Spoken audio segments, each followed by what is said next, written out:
Welcome to Shaley 360.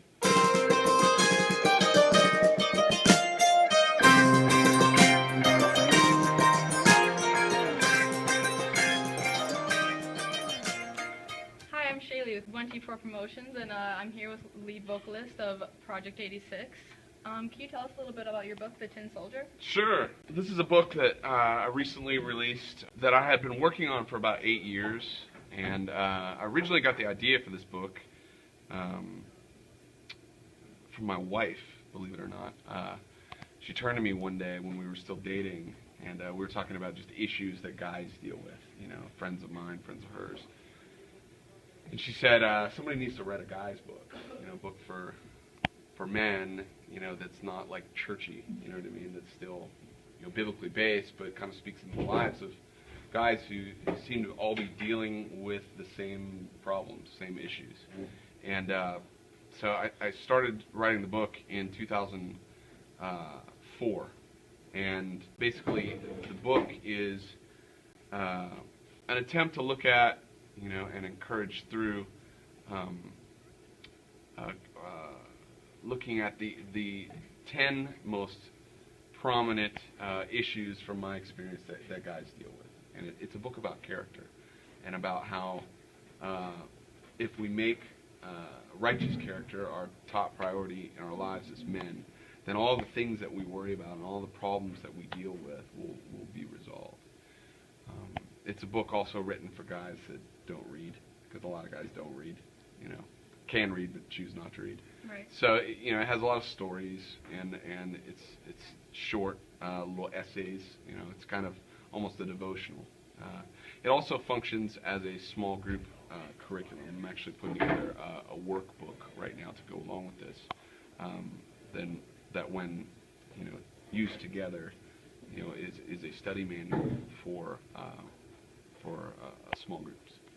So my ultimate goal with this ministry is to set up small groups throughout the world, and we're just in our infant stages right now, but we've set up several throughout the country, and we're booking events right now to set up more. So it's been really encouraging. The book has continued to sell out, and it's available on my website, andrewschwab.com. It's also available at thetinsoldiers.com, and it's also available wherever ebooks are sold. Wow, that's really inspirational. Where's your next meeting for that book? The next meeting will be in Columbus, Ohio.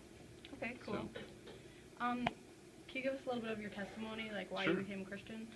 Yeah, I talk about this in the book as well. You know, I was able to share this with the guys that I met with today. Basically, when I was in high school, my family and I moved across the country. I'm originally from the East Coast, and when I was halfway through my junior year, my parents got a job opportunity in California. So I moved across the country and was totally depressed, and, you know, said goodbye to, you know, sporting teams and friends and girlfriend and all that kind of stuff.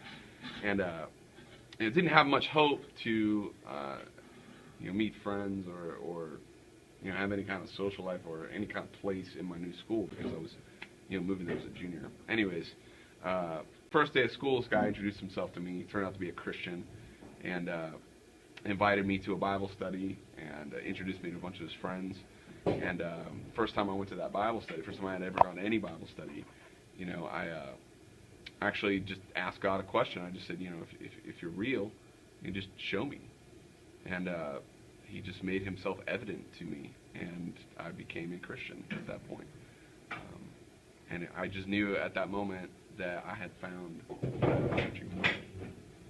So it's been an amazing journey. You know, I've been a Christian for over 20 years now, and I'm just blessed every day to just, you know, have God in my life.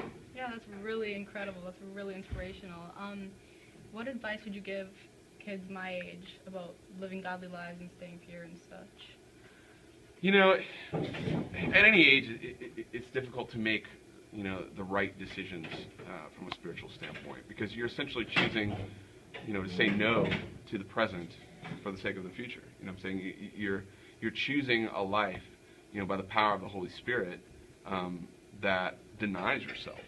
in many ways. You know, it's a lot easier to go out and party or to have sex or, you know, do whatever, you know, your flesh wants you to do, or whatever your natural self is telling you to do, or whatever your peers are telling you to do. That's a lot easier, you know.